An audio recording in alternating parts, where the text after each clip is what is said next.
बहुत बहुत स्वागत है दोस्तों आप सभी का विकास स्टडी पॉइंट में।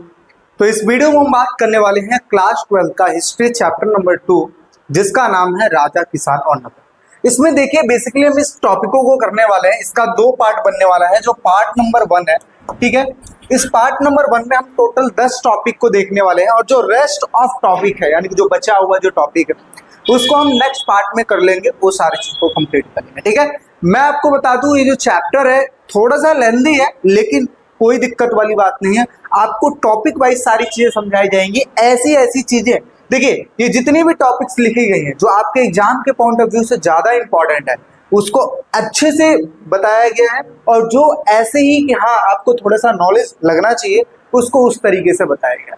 तो ऑल ओवर टेंशन लेने वाली बात नहीं है कि भैया वीडियो लंबी बनेगी, बिल्कुल नहीं बनेगी, क्योंकि शॉर्ट चीजों में सारी चीजों को आपको समझाया जाएगा। ठीक है, तो चलिए स्टार्ट करते हैं वीडियो को और चीजों को समझते हैं। सबसे पहले समझे कि राजा किसान नगर में आखिर हम पढ़ने क्या वाले हैं। देखिए भाई, राजा किसान और नगर में हम ये चीज पढ़ने वाले हैं जैसे कि हमने पहले चैप्टर में पढ़ा था हड़प्पा सभ्यता के बारे में, जिसमें 2600 ईसा पूर्व से लेकर 1900 ईसा पूर्व की वो सभ्यता थी।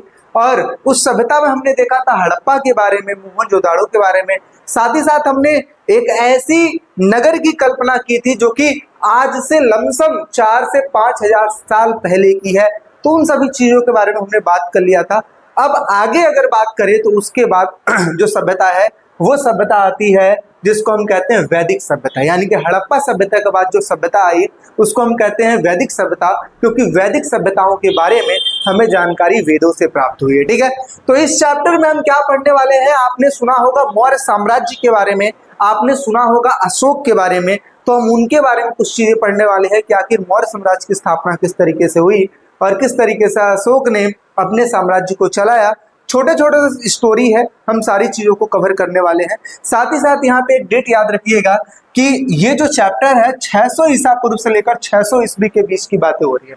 कहोगे भैया 600 ईसा पूर्व और 600 ईस्वी क्या है, तो देखिए इसके लिए मैंने एक सेपरेट वीडियो बनाई हुई है, आप उसको जाके देख सकते हैं। क्योंकि ये जो चीज है ना बीसी और एडी, इसको समझना आपको बहुत ज्यादा इंपॉर्टेंट है। यानी कि देखिए कहा जाता है कि ईसा मसीह के जन्म के बाद हमने काउंटिंग करना शुरू किया, 1 2 3 ऐसे करना शुरू किया, और आज की डेट में देखा जाए तो क्या चल रहा है, 2025 चल रहा है। क्या चल रहा है, 2025 चल रहा है। लेकिन ऐसी घटनाएं जो कि ईसा मसीह के जन्म से पहले हुई थी उसको जो हम कंसीडर करते हैं ना वो करते हैं बीसी में, और ईसा मसीह के जन्म के बाद जितनी भी चीजें हुई उसको हम कहते हैं एडी में। ठीक है, इतना समझना। तो यानी कि अगर देखा जाए तो 600 बीसी से लेकर 600 एडी के बीच की बातें करने जा रहे हैं और चीजों को हम समझने जा रहे हैं। आई होप सो आपको चीजें समझ में आई होगी। अब करते हैं चैप्टर के स्टार्ट और समझते हैं कि कौन कौन से टॉपिक हम करने वाले हैं। देखिए पहले टॉपिक की बात करें तो वैदिक काल किसे कहते हैं, और वैदिक युग के दो भाग कौन कौन से हैं, प्रिंसिप्स ऑफ पियदसी क्या है, अभिलेख किसे कहते हैं, दानात्मक अभिलेख क्या होता है, प्रारंभिक राज्य क्या होते हैं, और 16 महाजनपद किसे कहा जाता था। साथ ही साथ मगध सबसे ज्यादा इंपॉर्टेंट शक्तिशाली जनपद क्यों रहा है। इसके साथ साथ अगला देखा जाए तो इसमें है 89, मतलब टॉपिक 9 है। ठीक है, आरंभिक राज्य कौन सी है, साथ ही साथ मेगास्थनीज के अनुसार सेना व्यवस्था। अब मौर्य साम्राज्य के बारे में जो चीज हम पढ़ेंगे वो टॉपिक नंबर 9 में पढ़ेंगे कि मौर्य साम्राज्य की स्थापना किस तरीके से की गई थी, उसको हम इसमें कवर करने वाले हैं। यही मैं आपको बता दूं, यहाँ पर ये जैसे टॉपिक है, मगध वाले टॉपिक हो गए, मौर्य साम्राज्य वाले जो टॉपिक हो गए, मेगास्थनीज वाले टॉपिक हो गए, अभिलेख क्या है, ये सब के सब इंपॉर्टेंट क्वेश्चन है जो कि 8 नंबर में, 4 नंबर में, 2 नंबर में देखने को मिलते हैं। चलिए स्टार्ट करते हैं। देखिए सबसे पहले हमने हड़प्पा के बारे में बात किया था, 2600 ईसा पूर्व से लेकर 1900 ईसा पूर्व की सभ्यता थी। अब इसके बाद जो सभ्यता आई उसको हम कहते हैं वैदिक युग। क्या बोलते हैं, वैदिक युग। तो हम ऐसा भी कह सकते हैं हड़प्पा सभ्यता के बाद जो युग आया, जो समय आया, जो काल आया, उसको हम वैदिक सभ्यता के नाम से जानते हैं। इसका समय क्या है सर, इसका समय है 1500 ईसा पूर्व से लेकर 600 ईसा पूर्व। इसका समय क्या हुआ, 1500 ईसा पूर्व से लेकर 600 ईसा पूर्व। और इसके बाद जो सभ्यता आई उसको हम कहते हैं लौह युग। क्या बोलते हैं, लौह युग बोलते हैं, जो कि 600 ईसा पूर्व से लेकर 600 ईस्वी के बारे में बातें हैं। अच्छा, वैदिक युग में अगर मैं बात करूं तो ज्यादा कुछ डिटेल्स हम नहीं पढ़ने वाले हैं। सबसे ज्यादा हम जो पढ़ने वाले हैं 600 ईसा पूर्व से लेकर 600 ईस्वी के बीच की बातें पढ़ने वाले, जो कि चैप्टर के नीचे जो डेट दिया हुआ था ये वो वाला डेट है। ठीक है, तो हम इसके बारे में ज्यादा पढ़ने वाले हैं। एक छोटा सा इंट्रोडक्शन हम वैदिक युग का भी देख लेंगे बीच में, ठीक है, ताकि आपको एक सीक्वेंस पता लग पाए। सबसे पहले हमने हड़प्पा के बारे में बात किया, फिर उसके बाद वैदिक युग के बारे में हमने बात किया, फिर हमने लौह युग के बारे में बात किया। अच्छा, इसको लौह युग क्यों कहा जाता है? लौह युग इसलिए कहा जाता है क्योंकि इसमें लोहे का यूज करना शुरू कर दिए। ठीक है, हर एक चीजों में यूज करना, लोहे के उपकरण बनाना, लोहे का हथियार बनाना, तो इसमें चीजों के बारे में पता लगना शुरू हो गया। जैसा कि हमने बात किया था, हड़प्पा सभ्यता में लोहे के बारे में उतना ज्यादा अवेयर नहीं था, किसी को पता नहीं था, लेकिन आगे चल के जब लौह युग आया तो लौह युग में चीजों के बारे में समझ में आने लगा कि हाँ लोहा इस तरीके से ये सारी चीजें हैं। ठीक है, इसलिए हम इसको क्या कहते हैं? लौह युग कहते हैं, क्योंकि लोहे के माध्यम से देखा जाए तो विभिन्न प्रकार के उपकरण बनाने स्टार्ट कर दिए गए थे। देखिए यहाँ पे मैं बात करूं वैदिक युग, तो 1500 ईसा पूर्व से लेकर 600 ईसा पूर्व के बीच की बातें थी। अच्छा, इसको भी दो भागों में डिवाइड किया गया है। सबसे पहला है ऋग्वैदिक काल। इसको ऋग्वैदिक काल क्यों कहा गया? क्योंकि इसमें ऋग्वेद की रचना की गई थी। किसकी रचना की गई थी? ऋग्वेद की। और इसको उत्तर वैदिक काल क्यों कहा जाता है? उत्तर वैदिक काल इसलिए कहा जाता है क्योंकि इसमें बाकी के बच्चे जो 3 वेद थे ना, ठीक है, ऋग्वेद, यजुर्वेद, सामवेद, अथर्ववेद, तो इसमें इन तीनों की रचना की गई थी। तो ऋग्वेद में ऋग्वेद की और बाकी जो 3 वेद थे उनकी रचना उत्तर वैदिक काल में किया गया था। अच्छा, डेट की अगर हम बात कर ले तो यहाँ पे देखिए डेट लिखा हुआ है 1500 बीसी से लेकर 1000 बीसी और 1000 बीसी से लेकर 600 बीसी के बीच में इन चीजों की रचना की गई थी। ठीक है, इसके साथ साथ हम मैप में देख सकते हैं, यहाँ पे देखिए मगध लिखा है, यानी कि यही की स्टोरी हम पढ़ने वाले हैं कि किस तरीके से मौर्य साम्राज्य स्थापना हुई और किस तरीके से उन्होंने अपनी चीजों को फैलाया और कैसे उन्होंने राज किया। ठीक है, तो ये चीज है। अच्छा, यहाँ पे एक चीज मैं और आपको बता दूं कि इसके बारे में तो हमने ऑलरेडी पढ़ लिया, इसके बारे में भी हमने झलक थोड़ी सी देख ली, क्योंकि इनका ज्यादा रोल नहीं है, इसका ज्यादा रोल है लौह युग का, तो इसके बारे में हम थोड़ा सा समझ लेते हैं। तो लौह युग में अगर देखा जाए तो जो सबसे पहला जो वंश आया उसको हम कहते हैं हर्यक वंश। क्या बोलते हैं? हर्यक वंश बोलते हैं, जिसकी जो कब स्थापित हुआ? 544 बीसी से लेकर 412 बीसी तक इसका साम्राज्य रहा था। इसकी जो स्थापना किया था किसने? बिंबिसार ने किया था। और इसका जो लास्ट जो संस्थापक, मतलब ये कहो कि लास्ट जो राजा था उसका नाम था नागदशक। अच्छा सर, इसको याद करना है? बिल्कुल याद नहीं करना, बस एक बार ध्यान में रखना, जो चीज बोलूंगा याद करने के लिए सिर्फ उतना याद करना। अभी बस आप समझ लो ताकि एक सीक्वेंस आपको पता लग पाए। ठीक है, तो क्या हमने पढ़ा? हर्यक वंश 544 से लेकर 412 बीसी तक शासन रहा है। स्थापना किसने किया है? बिंबिसार ने इसकी स्थापना की है। और नागदशक, इसके जो लास्ट जो राजा थे वो नागदशक थे। नागदशक के बाद ये जो शिशुनाग थे, इन्होंने इनको हराया और इसके बाद क्या स्थापना किया? शिशुनाग वंश की स्थापना की। 412 से लेकर 344 बीसी तक इन्होंने राज किया। और इनके जो लास्ट जो राजा थे उनका नाम था नंदीवर्धन। नंदीवर्धन के बाद वहां पे जो साम्राज्य आया, शासन आया, उनका नाम था नंदवंश। और स्थापना करने वाले राजा का नाम था महापद्मनंद। क्या नाम था? महापद्मनंद। और महापद्मनंद के जो लास्ट जो राजा थे उनका नाम था घनानंद। देखिए अभी स्टार्टिंग में इन दोनों को याद मत कीजिए, लेकिन इसको याद करना जरूरी है कि नंदवंश की स्थापना किसने की थी? महापद्मनंद ने की थी। और महापद्मनंद के बाद जो इसके लास्ट राजा थे उनका नाम था घनानंद। उनका नाम था घनानंद। और घनानंद को मारने वाले जो राजा थे उनका नाम था चंद्रगुप्त मौर्य। ठीक है, और चंद्रगुप्त मौर्य को प्रशिक्षण देने वाले व्यक्ति का नाम था चाणक्य। आपने बहुत सारे आपने रील्स देखे होंगे जिसमें आपने चाणक्य की नीति के बारे में पढ़ा होगा। तो ये वही चाणक्य हैं जिन्होंने चंद्रगुप्त मौर्य को प्रशिक्षण दिया था और उसके बाद घनानंद को खत्म करवाया था। और इस तरीके से मौर्य साम्राज्य की स्थापना किया था इन्होंने। ठीक है, 321 से लेकर 185 तक इनका साम्राज्य रहा था। ठीक है, और इनके जो लास्ट राजा थे उनका नाम था बृहदत्त। तो इस प्रकार की थोड़ी सी स्टोरी है जिसको आपको समझना है। ठीक है, तो देखिए मेरे कहने का तात्पर्य सिर्फ यही है कि जो भी स्लाइड पे जो चीजें मैं आपको दिखा रहा हूं ये चीजें आपको क्लियर होनी चाहिए। सिर्फ इतनी चीजें क्लियर हो, इतना ही बहुत है। इसमें मैंने आपको बता दिया हड़प्पा सभ्यता के बाद जो सभ्यता आई उसको वैदिक युग कहते हैं। वैदिक युग 2 भागों में डिवाइड थी। कौन कौन से? 1500 बीसी से लेकर 1000 बीसी। उत्तर वैदिक काल 1000 बीसी से लेकर 600 बीसी। इसमें मैंने बताया ऋग्वेद की रचना की गई थी। और इसमें मैंने बताया बाकी के जो बचे 3 वेद थे उनकी रचना की थी। इस मैप में जो मगध लिखा है इसके बारे में हम पढ़ने वाले हैं। मगध का क्या इंपॉर्टेंस रहा, उसी समय मौर्य साम्राज्य की स्थापना भी की गई थी, तो उनके बारे में हम पढ़ने वाले हैं। एक छोटी सी चीज मैंने आपको बताया था कि लौह युग के बारे में हम पढ़ने वाले हैं, तो आपको ये समझना जरूरी है कि सबसे पहले जो वंश थे उनका नाम था हर्यक वंश। स्थापना किसने किया? बिंबिसार। नाग दशक इनके लास्ट शासक थे। फिर उसके बाद शिशुनाग वंश आया।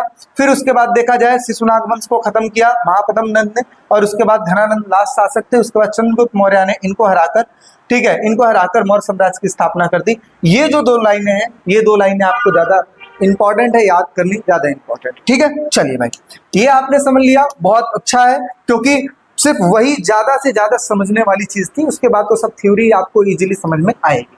सबसे पहले बात करते हैं वैदिक काल। अभी जस्ट हमने बात किया पीछे, हड़प्पा सभ्यता के बाद जो काल आया उसको वैदिक काल कहते हैं। देखिए क्या लिखा है, सिंधु सभ्यता के बाद एक नई सभ्यता अस्तित्व में आई जिसे वैदिक सभ्यता कहा जाता है, क्योंकि इसमें वेदों की रचना हुई थी तथा इस सभ्यता के बारे में जो जानकारी हमें देखने को मिलती है वेदों से देखने को मिलती है। साथ ही साथ बात करते हैं, इसको आर्यों द्वारा स्थापित की गई सभ्यता का नाम भी दिया जाता है। इसको आर्य सभ्यता के नाम से भी जाना जाता है, जिसकी भाषा कौन सी थी, प्राकृतिक यानी कि संस्कृति भाषा थी। ये हो गया अपना जो पहला जो टॉपिक था, जो हमने लिखा था ना 10 टॉपिक पढ़ने वाले, ये पहला जो टॉपिक है खत्म हो गया। आप देखो कितना छोटा छोटा टॉपिक में करके डिवाइड किया हूं ताकि चीजें आपको समझ में आए। आगे बात करते हैं, वैदिक युग को 2 भागों में बांटा गया है। कौन से, एक ऋग्वैदिक काल, दूसरा उत्तर वैदिक काल। टाइम वही जो अभी हमने पीछे बात की 1500 बीसी से लेकर 1000 बीसी तक। उसके साथ साथ उत्तर वैदिक काल 1000 बीसी से लेकर 600 बीसी तक, ठीक है। ऋग वैदिक काल में अगर देखा जाए तो ऋग्वेद की रचना की गई थी। उत्तर वैदिक काल में देखा जाए तो बाकी की जो बचे 3 वेद है, जैसे सामवेद, यजुर्वेद, अथर्ववेद, इनकी रचना की गई थी। तो टोटल अगर देखा जाए तो हमने 2 टॉपिकों को कवर कर लिया। देखो कितना इजी टॉपिक्स और चीजों को अच्छे से आप लोग कवर कर पा रहे हो, ठीक है। अगर वीडियो अच्छी लग रही है तो वीडियो को लाइक शेयर सब्सक्राइब जरूर कीजिएगा। नोट्स आपको चाहिए तो डिस्क्रिप्शन में लिंक है, वहां से आप हमारा ऐप डाउनलोड कीजिए, वहां से आप नोट्स ले लीजिए, ठीक है। चलिए बात करते हैं तीसरे टॉपिक की। देखिए तीसरा टॉपिक क्या है, प्रिंसेप और पियदर्सी। प्रिंसेप क्या है, देखो प्रिंसेप की अगर मैं बात करूं तो यहाँ पे देखिए जेम्स प्रिंसेप, उनको कहा जाता था 1830 के दशक में। अगर मैं बात करूं, देखिए 2 नंबर का क्वेश्चन आ जाता है कि जेम्स प्रिंसेप कौन थे। तो जेम्स प्रिंसेप के अगर मैं बारे में बात करूं तो 1830 के दशक में ईस्ट इंडिया कंपनी के एक जो अफसर थे उनका नाम था जेम्स प्रिंसेप। क्या नाम था, जेम्स प्रिंसेप। तो आप क्या कह सकते हो कि जेम्स प्रिंसेप 1830 के दशक में ईस्ट इंडिया कंपनी के अफसर थे जिनका नाम था जेम्स प्रिंसेप। अच्छा, इन्होंने काम क्या किया था, तो काम इन्होंने ये किया था, ब्राह्मी तथा खरोष्टी लिपि का अर्थ निकाला था, जिससे भारतीय अभिलेख विज्ञान के क्षेत्र में एक महत्वपूर्ण प्रगति हुई थी। यानी कि इनका इंपॉर्टेंस किस लिए बढ़ जाता है, क्योंकि इन्होंने ब्राह्मी लिपि तथा खरोष्टी लिपि का अर्थ निकाला था, ठीक है। आगे बात करते हैं, जेम्स प्रिंसेप द्वारा यह जानकारी प्राप्त हुई कि जो अधिकतर अभिलेख तथा सिक्के थे वे पियदर्सी में उत्कीर्ण हुए थे। पियदर्सी में उत्कीर्ण हुए थे। पियदर्सी किसे कहते हैं, पियदर्सी कहते हैं मनोहर मुखाकृति वाले, यानी कि ऐसे राजा जो कि बहुत ज्यादा मनोहर मुखाकृति हैं। अब इनका मतलब क्या हुआ, देखिए बात की जाती है अशोक की। अशोक को सम्राट अशोक कहा जाता था। क्यों कहा जाता था, क्योंकि भाई दिखने में एक तो उनकी पर्सनालिटी बहुत अच्छी थी, दूसरे नंबर वो दिखने में बहुत ही ज्यादा सुंदर थे, अट्रैक्टिव थे। इस वजह से उनको सम्राट अशोक कहा जाता था, क्योंकि वो हर चीज में कुशल थे, जनता के फेवरेट थे, यानी कि पसंदीदा थे, और साथ ही साथ दिखने में बहुत ही ज्यादा अच्छे लगते थे। इसीलिए उनको कहा जाता था मनोहर मुखाकृति वाले, यानी कि अट्रैक्टिव राजा, ठीक है। तो ऐसी चीजें उसमें सिक्कों में चीजें देखने को मिली है। कुछ अभिलेखों में राजा अशोक का भी नाम था, और बौद्ध ग्रंथों के अनुसार अशोक सर्वाधिक प्रसिद्ध शासकों में से एक था। तो इस तरीके से हमने तीसरा टॉपिक कवर कर लिया, प्रिंसेप तथा प्रियदर्शी, ठीक है। प्रिंसेप तथा प्रियदर्शी। प्रियदर्शी का मतलब क्या था, मनोहर मुखाकृति वाला राजा। चलिए, तो इस तरीके से चीजें हो गई। बढ़ते हैं हमारे अगले टॉपिक की तरफ। चौथा टॉपिक आपके सामने है। चौथा टॉपिक है अभिलेख क्या होते हैं। देखिए भाई अभिलेख क्या होते हैं, तो मैं आपको बता दूं, अभिलेख आप कह सकते हो मजबूत सतह पर लिखी गई लेख को अभिलेख कहते हैं। मजबूत सतह पर लिखी गई लेख को अभिलेख कहते हैं। अब ये मजबूत सतह क्या हो सकती है, मजबूत सतह पत्थर हो सकती है, मजबूत सतह कोई धातु हो सकती है, मजबूत सतह कोई पकी हुई मिट्टी हो सकती है। तो इन पे जो चीजें लिखी जाती हैं, बाद में जाके इसको सुखाकर पका दिया जाता है, तो उसी को हम कहते हैं अभिलेख, जो कि लंबे समय के लिए रखा जाता था। जैसे राजा महाराजा पहले के समय में, आज के डेट में देखते हो ना, एडवर्टाइजमेंट करनी होती है तो पोस्टर लगा देते हैं, क्योंकि उनको पता है कि हाँ कुछ समय बाद खराब हो जाएगा, फाड़ के फेंक देंगे। लेकिन पहले के समय में क्या, पहले के समय में अभिलेख हुआ करता था, मजबूत पत्थरों पे चीजों को लिखवाया जाता था, जगह जगह पे चौक पर लगाया जाता था, ताकि आने जाने वाले जो व्यक्ति हैं उसको पढ़ पाए, राजा के संदेश को समझ पाए, ठीक है। तो ऐसा आप कह सकते हो मजबूत सतह पर लिखी गई लेख को अभिलेख कहते हैं। तो देखिए क्या लिखा है, अभिलेख जो कि पत्थर धातु था, मिट्टी के बर्तन था, जैसे कठोर सतहों पर लिखे गए या फिर खुदे हुए उत्कीर्ण लेख होते थे। प्राचीन काल से ही इसका उपयोग होता आ रहा है। ठीक है, प्राचीन काल से मतलब पुराने समय से इसका उपयोग होता आ रहा है। शासक अभिलेखों के माध्यम से नगरों में अपने आदेशों का तथा नियमों को लोगों तक पहुंचवाते थे, जगह जगह पर पहुंचवाते थे। ठीक है, जिससे लोग उन्हें देख सकते थे, उन्हें पढ़ सकते थे, उनका पालन कर सकते और पालन कर सके। और आधुनिक युग में भी इसका प्रयोग होता है। आज की डेट में भी आप देखते हो कि घर के सामने अगर देखा जाए तो एक नेम प्लेट लगवाते हैं कि ये जो भवन है इस सन में बनाया गया था, इनके द्वारा बनाया गया था, और नीचे लिख देते हैं कि हाँ ये विश्वकर्मा भवन है, ये शर्मा भवन है, ये जो भी नाम लिखना होता है लिख देते हैं। वो भी एक प्रकार का अभिलेख ही। ठीक है, आगे बात करते हैं दानात्मक अभिलेख क्या होता है। दानात्मक अभिलेख देखिए, इससे ही आपको क्लियर हो रहा है। टॉपिक नंबर 5 हम जा रहे हैं क्लियर करने। देखो कितना जल्दी जल्दी हम कर रहे हैं। ठीक है, टोटल 10 टॉपिक है इस पार्ट में। ठीक है, दानात्मक अभिलेख, दानात्मक दान, जिसमें दान दिए गए बातों को लिखा गया हो उसे दानात्मक अभिलेख कहते हैं। दान दिए गए चीजों के बारे में जिसमें विवरण मिलता हो, डिटेल्स मिलता हो, उसे दानात्मक अभिलेख कहते हैं। क्या लिखा है, इन अभिलेखों में राजा के क्रियाकलाप, महिलाओं तथा पुरुषों द्वारा धार्मिक संस्थाओं को दिए गए दान का ब्यौरा देखने को मिलता है, यानी कि डिटेल्स देखने को मिलता है। इसी को हम क्या कहते हैं, दानात्मक अभिलेख का नाम देते हैं। समझ पा रहे हो, अभिलेख ऊपर हमने बात किया, मजबूत सतह पर लिखी गई लेख को अभिलेख कहते हैं। दानात्मक अभिलेख जिसमें दान दिए गए चीजों का ब्यौरा मिलता है उसे हम कहते हैं दानात्मक अभिलेख। आगे समझते हैं, प्राचीन अभिलेख प्राकृत भाषाओं में लिखे गए हैं। इसके साथ साथ ही इनमें तमिल, पाली तथा संस्कृत जैसे भाषाओं को भी अभिलेख देखने को मिले हैं, यानी कि विभिन्न प्रकार की भाषाएं हैं इन अभिलेखों में जिनसे हमें जानकारी देखने को मिलती है। तो टोटल हमने देखा है तो 5 टॉपिक हमने कर लिया। अभिलेख क्या होते हैं, दानात्मक अभिलेख क्या होते हैं। आगे बढ़ते हैं, छठे की बात कर लेते हैं। देखिए छठा क्या लिखा है, प्रारंभिक राज्य। प्रारंभिक राज्य स्टार्टिंग के राज्यों की बात करते हैं तो सबसे पहला क्वेश्चन हमारे दिमाग में आता है कि छठी शताब्दी ईसा पूर्व को एक परिवर्तन का काल क्यों माना जाता है। छठी शताब्दी ईसा पूर्व को एक परिवर्तन का काल क्यों माना जाता है। तो देखिए छठी शताब्दी ईसा पूर्व को परिवर्तन का काल इसलिए माना जाता है, इसके कई सारे कारण हैं। क्या कारण है, देखिए ये क्वेश्चन आया था 2 नंबर में। ठीक है, 2 नंबर में या 4 नंबर में आया था। ठीक है, तो परिवर्तन का काल क्यों माना जाता है, इसलिए माना जाता है क्योंकि इसमें प्रारंभिक राज्यों की उत्पत्ति हुई, जैसे मगध हो गए, कोसल हो गए, वत्स हो गए, अवंती हो गए, और इस तरीके से जो राज्य थे, जो कि 16 महाजनपद हम आगे पढ़ने वाले हैं, इन जैसे राज्यों की स्टार्टिंग हुई। ठीक है, और क्या हुआ भाई, कृषि, व्यापार, शहरीकरण बहुत तेजी से बढ़ने लगा क्योंकि धीरे धीरे चीजों में परिवर्तन आने लगा। तो इसकी वजह से क्या हुआ, कृषि में परिवर्तन आने लगा क्योंकि लोहे के उपकरण इत्यादि आ गए थे। ठीक है, व्यापार में परिवर्तन आ जाए, जब खेती अच्छी होगी तो व्यापार भी बहुत अच्छा होगा।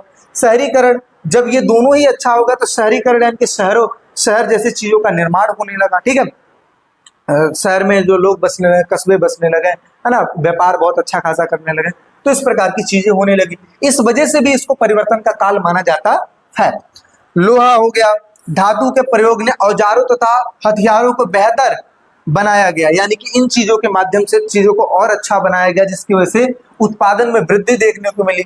सिक्कों का विकास अच्छा खासा होगा। इस समय वैदिक धर्म से असंतुष्ट होकर, यानी कि बौद्ध धर्म, जैन धर्म जैसी जो नई धार्मिक विचारधाराएं थी और बहुत तेजी से जन्म ली और फैली भी। आप ऐसा कह सकते हैं कि उस समय जो वैदिक धर्मों से जो असंतुष्ट लोग थे, जैसे कि उन्होंने स्टार्ट किया बौद्ध धर्म, जैन धर्म जैसी नई नई जो विचारधाराएं हैं धीरे धीरे उत्पन्न होने लगी।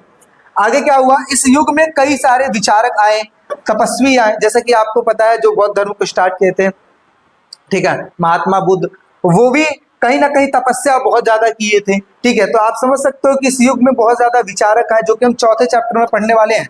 ठीक है, बहुत ज्यादा विचारक आए, तपस्वी आए, जिन्होंने जीवन, आत्मा तथा मोक्ष पर कई सारे सोच का विकास किया कि भाई किस तरीके से हम जीवन यापन कर सकते हैं, किस तरीके से हम आत्मा को परमात्मा से जोड़ सकते हैं, किस तरीके से हम मोक्ष प्राप्त कर सकते हैं। तो इस प्रकार की चीजें हुई। तो टोटल अगर ऑल ओवर अगर देखा जाए तो छठी शताब्दी ईसा पूर्व को परिवर्तन का काल क्यों माना जाता है, क्योंकि वहां पे नए नए राज्यों की उत्पत्ति हुई, कृषि, व्यापार तथा शहरीकरण हुआ, लोहे तथा धातु का प्रयोग होने लगा, जिसकी वजह से उत्पादन बहुत अच्छा होने लगा, सिक्कों का विकास हुआ, वैदिक धर्म से असंतुष्ट होकर नए नए नए नए विचार, नए नए धर्म आ गए, जैसे बौद्ध धर्म, जैन धर्म आ गया। इस युग में कई सारे विचारक भी आए, कई सारे तपस्वी भी आए, जिन्होंने जीवन के बारे में, आत्मा के बारे में, मोक्ष के बारे में, सारी चीजों के बारे में बताया। ठीक है, चलिए आगे बात कर लेते हैं। अब देखते हैं जनपद से क्या अभिप्राय है। जनपद बहुत ही अच्छा टॉपिक है आज की डेट में। अगर देखा जाए जनपद हम किसको कहते हैं, जिले को कहते हैं। जनपद हम किसे कहते हैं, जिलों को कहते हैं। ठीक है, और अगर इसको संधि विक्षेप कर लिया जाए तो आप समझ सकते हो जन और पद। देखिए यहाँ पे लिखा भी है जन और पद। जन का मतलब होता है लोग, पद का मतलब होता है पैर, यानी कि जनता के जहां पे पैर पड़े उसे को जनपद कहा गया। आपको अगर भैया कहीं भी जनता के पैर पड़ जाए उसको जनपद कह देंगे क्या, नहीं। जनपद का तात्पर्य ये था, जनपद का तात्पर्य यह था कि एक ऐसा जगह जहां पे बहुत सारे लोग रहते हैं उनको कहा जाता है जनपद। तो देखिए क्या कहा गया है, जनपद दो शब्दों से मिलकर बना है, जन तथा पद, जहां पर जन का अर्थ होता है लोग तथा पद का मतलब होता है पैर। जहां पर लोगों का पैर पड़ा हो, या फिर हम ये बोल सकते हैं कि जहां पर लोग बसे हुए हों, उनको जनपद कहा जाता था। और इन्हीं जनपदों को आगे चल के महाजनपद में कन्वर्ट कर दिया जाता था। जब बहुत सारे जनपद एक में इकट्ठा हो जाते थे तो उसको कहते थे महाजनपद। महाजनपद मतलब होता है बड़ा। ठीक है, जैसे अभी आपने देखा होगा कि एक होता है कुंभ, एक होता है महाकुंभ। ठीक है, तो कुंभ और महाकुंभ में अंतर है ना, तो ऐसे जनपद और महाजनपद। ठीक है, चलिए 16 महाजनपदों की बात कर लेते हैं। कहोगे भैया इसको पूरा याद करना है, बिल्कुल नहीं याद करना है, बस आपको समझने के लिए चीजें बताई गई हैं। हाँ, याद कर सकते हो, अगर आपको लगता है कि आपको आगे काम आ सकता है तो आप याद कर सकते हैं। अदरवाइज आपसे ये कोई नहीं पूछेगा पेपर में कि 16 महाजनपदों के नाम लिखिए, ऐसा कुछ नहीं पूछेगा। देखो जो चीजें रियल फैक्ट आपको बता के चल रहा हूँ, साथ ही साथ कहीं ऐसा ना हो कि आप कंफ्यूज होते रहो कि भैया ये भी करवा दिए, ये भी करवा दिए, सबको याद करना है क्या, नहीं, सबको याद नहीं। ठीक है, बस चीजों को समझ के रखिए। क्या लिखा है, मगध, अंग, काशी, कौशल, बज्जी, मल, चेदी, वत्स, कुरु, पंचाल, मत्स्य, सुरसेन, अस्मक, अवंती, गंधार तथा कंबोज। ये टोटल अगर देखा जाए तो 16 महाजनपद थे। कितने महाजनपद थे, 16 महाजनपद थे।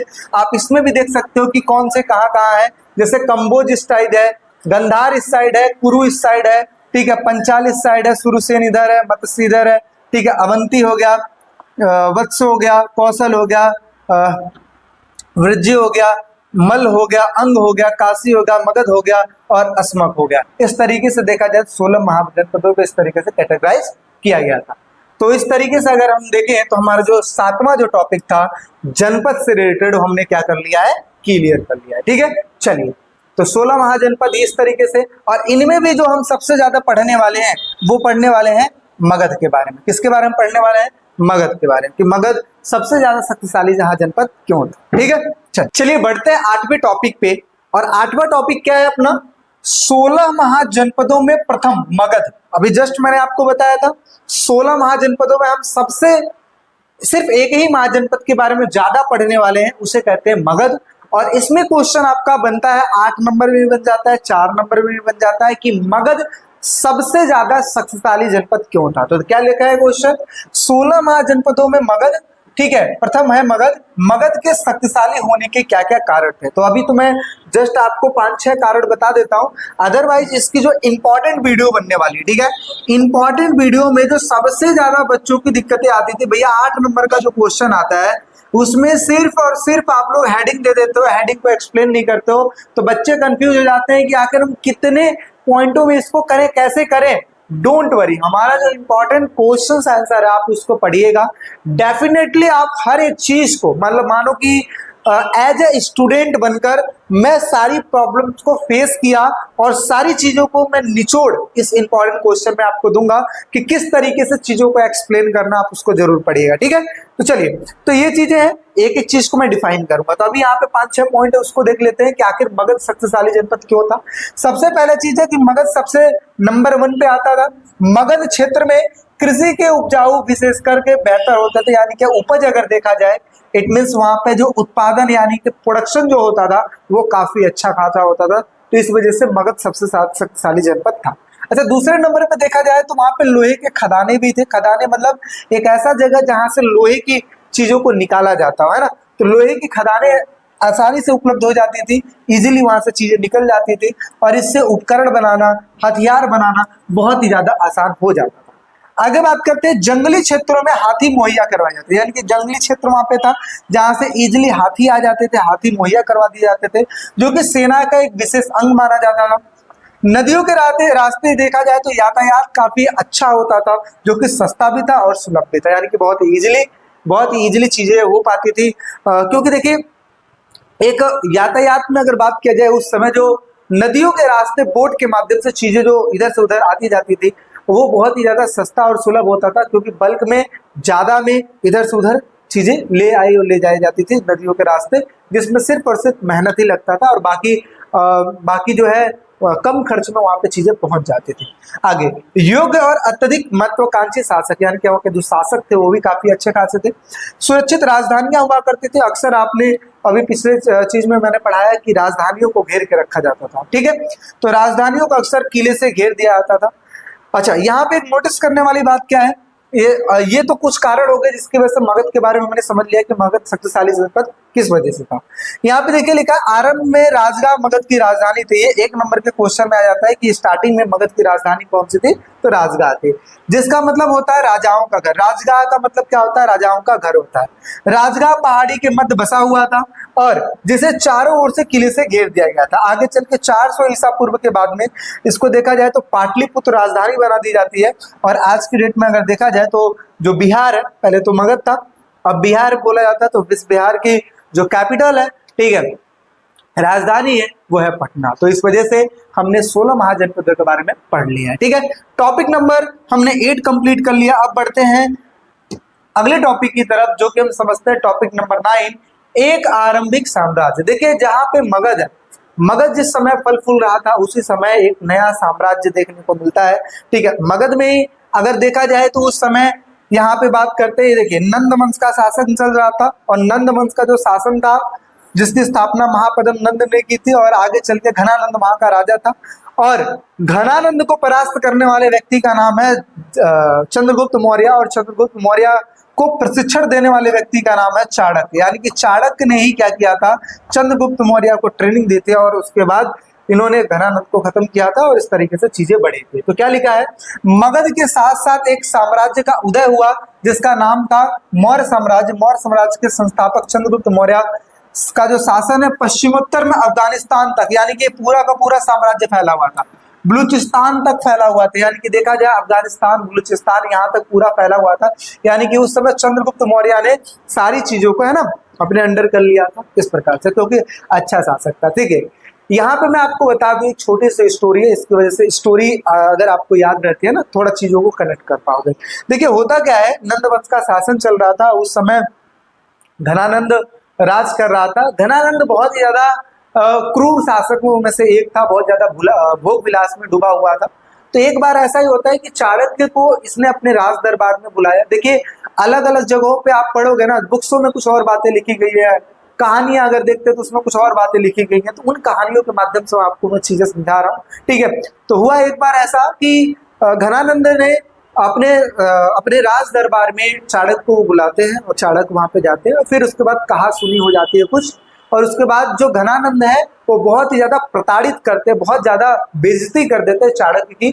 और चाणक्य के पास वो चूटिया थी, है ना, चूटी, इतनी बड़ी बड़ी चूटियां होती थी, तो कहा जाता है कि चूटिया खींचने के लिए कहा गया, उनको राज दरबार से बाहर निकालने के लिए कहा गया। तो ऐसे सिचुएशन में जो चाणक्य थे, उन्होंने ये प्रतिज्ञा ली कि मैं तुम्हारे साम्राज्य को विध्वंस कर दूंगा, मैं तुम्हारे साम्राज्य को खत्म करवा दूंगा, और ये चुटिया मैं तब तक नहीं बांधूंगा जब तक कि मैं तुम्हारे साम्राज्य को खत्म ना कर दूं। और फिर उसके बाद उन्होंने ये प्रण लिया। आगे चल के जब यही सब सोचते हुए जो वो तक्षशिला लौट रहे थे, अपने मतलब तक्षशिला जा रहे थे, अपने आश्रम की तरफ जा रहे थे, तो उन्होंने एक बच्चे को देखा, जो कि छोटे छोटे बच्चे एक रोल प्ले कर रहे थे ना, राजा का रोल प्ले कर रहे थे, और सिपाही, इस तरीके की चीजें थी। तो उसमें जो राजा बना हुआ था, जो छोटा सा बच्चा, उसका कैरेक्टर उनको बहुत ही अच्छा लगा कि इस राजा के अंदर एक प्रतिभा है, मतलब छोटे बच्चे के अंदर प्रतिभा है राजा बनने की। तो उसके बाद क्या होता है कि वो जाते हैं, उनके घर पे बात करते हैं, उसके बाद उस बच्चे को लेके चले जाते हैं तक्षशिला, और तक्षशिला में एकदम प्रशिक्षण देते हैं बहुत ही अच्छे तरीके से। और उसके बाद क्या होता है, आगे चल के इनको एक महान योद्धा बना देते हैं, और महान योद्धा बनने के बाद इन्होंने क्या किया, घनानंद को परास्त किया, और इस तरीके से इन्होंने मौर्य साम्राज्य की स्थापना की। और जो चाणक्य थे, चाणक्य को वहां पे मंत्री बना दिया जाता है, मंत्री ये बन जाते हैं, और चंद्रगुप्त मौर्य वहां के राजा बन जाते हैं और इस तरीके की सारी चीजें स्टार्ट हो जाती है। इसी वजह से कहा जाता है कि मौर्य साम्राज्य के जो संस्थापक है वो कौन है, चंद्रगुप्त मौर्य है। ठीक है, चलिए आई होप सो आपको थोड़ी सी स्टोरी अच्छी लगी होगी, छोटी थी, बहुत शॉर्ट वे में मैंने चीजों को समझाया है। चलिए अब एक मोस्ट इंपॉर्टेंट क्वेश्चन, यानी कि बहुत ही ज्यादा क्वेश्चन ये पूछा जाता है पेपरों में, क्या मौर्य वंश के बारे में जानकारी देने वाले स्रोत बताइए, यानी कि ऐसी कौन कौन सी चीजें हैं जिसकी वजह से हमें मौर्य साम्राज्य के बारे में चीजें जानने को मिलती हैं। तो कौन कौन सी है भाई, देखो चार चीजें मैं आपको बताता हूँ, ये आपको डेफिनेटली याद करके रखनी है। सबसे पहले चीज क्या याद करना है, ये मैगस्थनीज की इंडिका, आपको क्या याद रखनी है, मैगस्थनीज की इंडिका।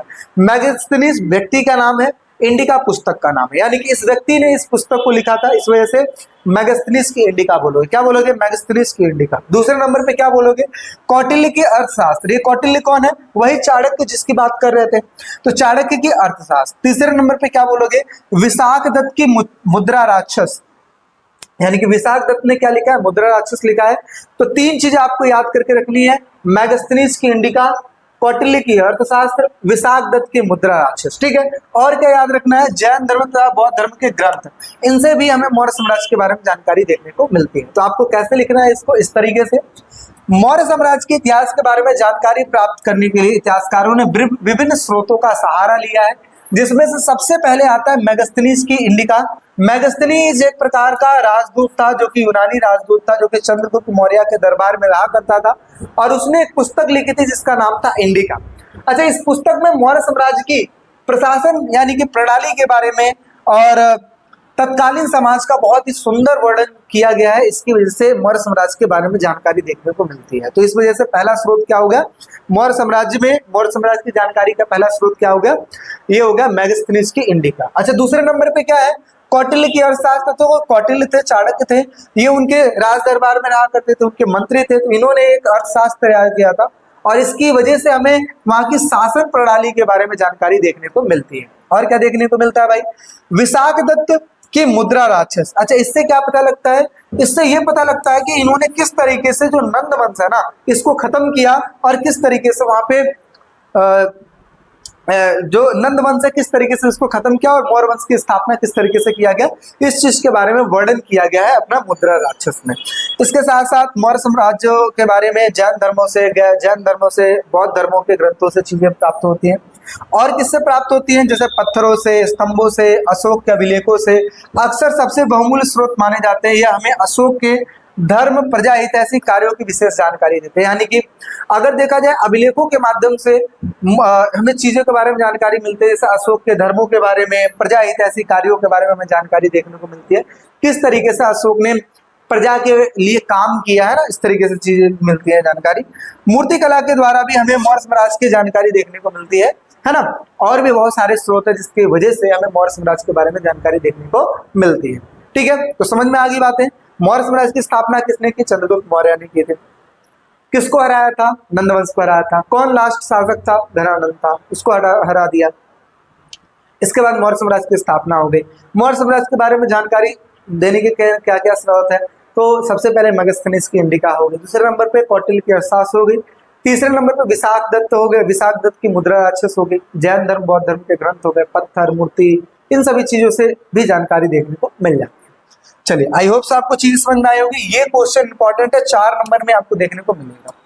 साथ ही साथ बात करते हैं वहां के प्रशासन के बारे में, तो यानी कि कहां कहां से कार्य होता था। तो देखिए यहाँ पे लिखा है, मौर्य साम्राज्य को 5 मुख्य राजनीतिक केंद्रों में विभाजित किया गया। सबसे पहला है पाटलिपुत्र, जो कि वहां की राजधानी थी, और 4 और प्रांतीय केंद्र थे। कौन कौन से थे, जैसे तक्षशिला हो गया, उज्जैनी हो गई, तोसली हो गई, सुवर्णगिरी हो गई। ये ऐसे जगह थे जहां से वो प्रशासनिक कार्य वगैरह किया करते थे। ठीक है, अच्छा, इसका जिक्र अशोक के अभिलेखों में भी देखने को मिलता है। तक्षशिला एवं उज्जैनी दोनों लंबी दूरी वाले अहम व्यापार मार्ग पर स्थित है, यानी कि अगर देखा जाए जो प्रांतीय केंद्र है ऐसे ऐसे जगहों पर स्थापित है जहां से व्यापार वगैरह बहुत ही अच्छा खासा हो जाता था। इसके साथ साथ बात करते हैं सुवर्णगिरी, जो है इसको सोने के पहाड़ के रूप में जाना जाता है। कर्नाटक में सोने की खदान भी देखने को मिली है, जो कि महत्वपूर्ण है। राजधानी से प्रांतों तक जाने में कुछ सप्ताह अथवा कुछ महीने का समय लगता था, यानी कि देखा जाए पाटलिपुत्र से यहाँ इन प्रांतों में जाने के लिए एक समय लगता था। देखो आज की टेक्नोलॉजी, आज आप बहुत सारे ट्रांसपोर्ट के साधन है, कम समय में भी आप बहुत जल्दी पहुंच जा सकते हैं। मतलब आप समझो कि अगर आपको मुंबई भी जाना है तो 2 घंटे 3 घंटे में आप आराम से मुंबई चले जाओगे, ठीक है। तो ऐसे ही उस समय इस प्रकार से कोई साधन तो थे नहीं, तो इस वजह से टाइम लगता था, और जब टाइम लगता था तो रास्ते में जाने के लिए संसाधन को जुटाना और सारी व्यवस्थाएं करना, ये सब चीज भी वहां पे हुआ करता था। इसलिए क्या लिखा है, राजधानी से प्रांतों तक जाने में कुछ सप्ताह तथा कुछ महीने का समय लगता था। इस बात से प्रतीत होता है कि सुरक्षा और खाने की व्यवस्था दोनों ही महत्वपूर्ण रही होगी, और इस तरीके से वो राजधानी से प्रांत तक जाया करते थे, ठीक है। चलिए हमने ये कर लिया। अच्छा, अब लास्ट चीज देख लेते हैं, क्या लिखा है, मेगास्थनीज के अनुसार वहां की सेना व्यवस्था कैसी थी। मेगास्थनीज अभी स्टार्टिंग में हमने पढ़ा था, क्या, जो चंद्रगुप्त मौर्य के दरबार में रहा करते थे। मेगास्थनीज की जो इंडिका पुस्तक है, उन्होंने क्या बताया है कि किस तरीके से वहां की सेना थी। देखिए, सेनाओं की अगर बात किया जाए तो एक समिति हुआ करती थी, 6 उप समितियां, यानी कि एक समिति को 6 हिस्सों में बांट दिया गया था। जैसे सबसे पहला बात किया जाए तो नौसेना संचालन, यानी कि नाविक दल, जो नदियों के रास्ते जाया करते थे लड़ने के लिए। दूसरा है संचार तथा खान पान संचालन, यानी कि बातचीत कम्युनिकेशन करने के लिए, सूचना पहुंचाने के लिए और खान पान संचालन करने के लिए। पैदल सैनिक संचालन भी हुआ करते थे। अश्वारोही संचालन हुआ करते थे। अश्वारोही मतलब वही जो घोड़े पे बैठ के लड़ाई किया करते थे। रथारोही हो गए, हाथी का संचालन, यानी कि हाथियों के द्वारा। आप ऐसा आप देख सकते हो, एक मूवी अभी आई थी ना बहुत पहले, बाहुबली मूवी, बहुत ही अच्छी थी, बहुत ही सारे लोगों ने देखी होगी, ऑलमोस्ट आप भी उस चीज से अवेयर होंगे। तो आपको ये बात पता होगी, उसमें इन सभी चीजों का यूज किया गया था, हाथियों का, रथों का और पैदल सेनाओं का, इन सभी चीजों का यूज किया होगा, आप कनेक्ट कर पाएंगे। साथ ही साथ इन्होंने और क्या लिखा है, लगभग 6 लाख सेना मौर्य सेना में थे। जैसे 2 लाख तो पैदल सैनिक हो गए, ठीक है। इसके साथ साथ बात करें तो 60,000 के आसपास जो हो गए, 60,000 के आसपास वहां पे घुड़सवार हो गए। 80,000 तो समझो रथ हुआ करता था। 90,000 वहां पे हाथी हो गए। आप समझ सकते हो कि ये इतनी सारी चीजें हैं, ठीक है। और इस तरीके से अगर देखा जाए तो मौर्य साम्राज्य में सेना की इस प्रकार से स्ट्रक्चर हुआ करती थी। और आप सोचो कि कितनी बड़ी सेनाएं हुआ करती थी, और किस तरीके से ये जब लड़ते थे तो सामने वालों को पराजित कर देते थे, क्योंकि इनके पास सेनाओं की संख्या ज्यादा थी, ठीक है। चलिए, आई होप सो आपको चीजें अच्छी लगी होगी, और हमने टोटल अगर देखा जाए 10 टॉपिक हमने यहाँ पे कर लिया है, ठीक है। तो आई होप सो आपको वीडियो अच्छी लगी होगी। वीडियो को लाइक शेयर सब्सक्राइब जरूर करें, और साथ ही साथ अगर आपको नोट्स चाहिए, मैंने आपको बता रखा है कि डिस्क्रिप्शन में लिंक है, आप वहां से ले सकते हो, और हमारे ऐप को जरूर डाउनलोड करें, और बेटर पढ़ाई के लिए आप हमारे ऐप पे आ सकते हैं। और साथ ही साथ लाइव क्लास की वीडियो में रखने वाला हूँ, उसमें आप अपने क्वेश्चंस को, अपने डाउट को क्लियर करेंगे, ठीक है। आई होप सो आपको सारी चीजें अच्छी लगी हैं, और वीडियो अगर अच्छी लगी है तो लाइक सब्सक्राइब जरूर करें। कुछ डाउट, दिक्कत, परेशानी हो तो कमेंट सेक्शन में कमेंट कर दें। मिलते हैं एक नेक्स्ट वीडियो में भी, के लिए फिर टेक केयर, बाय।